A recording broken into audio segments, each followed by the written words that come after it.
orqasida kiyim turibdi. O'shani olib chiqdim. Dazmol qilib chiqaymi? Sizni xizmat bo'lib turmaydi. Tezlashgan ukam. Ha bo'ladi. Xo'jayin, hozir 1 soatdan keyin hamkorlarimiz kelishar ekan. Keling shu yerga zo'r suvlarni, shikolatlarni taqlab tashlaydi-ya. Menga qara, asl erkakmisan. Xingil urmagin, sal jiddiyroq bo'l. Erkak kishi jiddiy, mas'uliyatli bo'ladi. Masxarabozmisan? Aslida bunaqa odam emasman. Mani otamning yo'li. Onamlar bilan yolg'iz yashaymiz.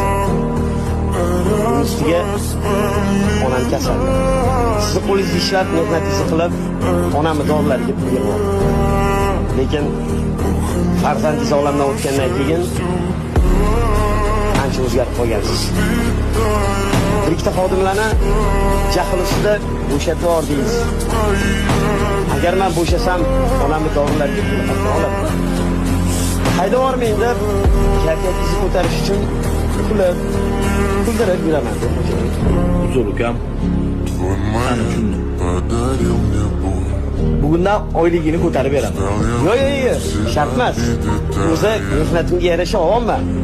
Faqat bo'shatib yubormasangiz bo'ldi. Tashlarimni qilib qoling.